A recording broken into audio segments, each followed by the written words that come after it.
অবসরপ্রাপ্ত প্রধান বিচারপতি এ.বি.এম. খায়রুল হকের বিরুদ্ধে মামলা হয়েছে। বেআইনি ও বিদ্বেষমূলক এবং অসত্য ও জালিয়াতিমূলক রায় সৃষ্টির অভিযোগে গেল রাতে শাহবাগ থানায় এ মামলা করেন আইনজীবী মুজাহিদুল ইসলাম শাহীন।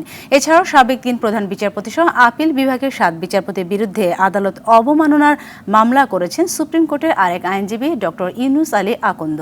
খান আলমিনের রিপোর্টে দেখব বিস্তারিত।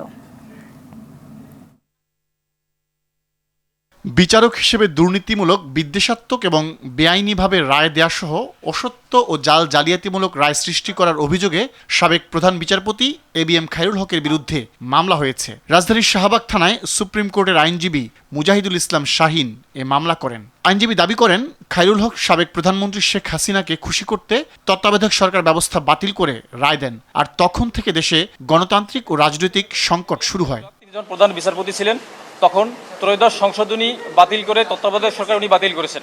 সেই বাতিলের রায় উনি যখন বিচারপতি ছিলেন একটা শর্ট অর্ডার দিয়েছেন। সেখানে বলছেন যে ১১তম এবং দ্বাদশ যে আছে ইলেকশন হবে সামনে, সেই দুইটা ইলেকশন এই সংশোধনের অধীনে হতে পারে। কিন্তু পরবর্তীতে তিনি তার বিচারপতি পদ থেকে অবসরে যাওয়ার পরে তিনি ১৬ মাস পরে রায় এসে সেই রায় পরিবর্তন করেছেন।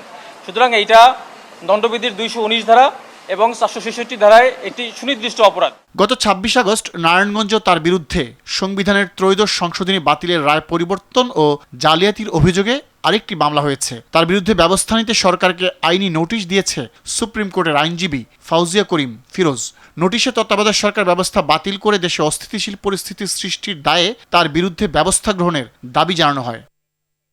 এদিকে সাবেক ৩ প্রধান বিচারপতি সৈয়দ মাহমুদ হোসেন, হাসান ফয়েজ সিদ্দিকী ও ওবায়দুল হাসান সহ আপিল বিভাগের সাবেক ৪ বিচারপতি সৈয়দ ইমান আলী, মির্জা হুসাইন হায়দার, আবু বকর সিদ্দিকী ও মোহাম্মদ নুরুজ্জামানের বিরুদ্ধে আদালত অবমাননার মামলা করেছেন সুপ্রিম কোর্টের আইনজীবী ইউনুস আলী আকন্দ।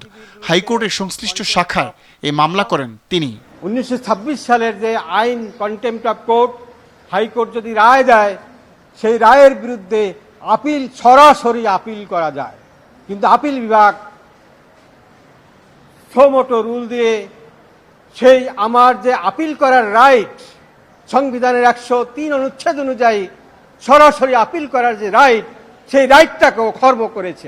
অভিযোগে বলা হয়েছে ২০২০ সালের ২৭ সেপ্টেম্বর সৈয়দ মাহমুদ হোসেনের নেতৃত্বাধীন এই ৭ বিচারপতির আপিল বেঞ্চ ক্ষমতার অপব্যবহার করে শুনানির সুযোগ না দিয়ে ইউনুস আলী আকন্দকে ৩ মাসের জন্য মামলা পরিচালনার উপর নিষেধাজ্ঞা দেয়।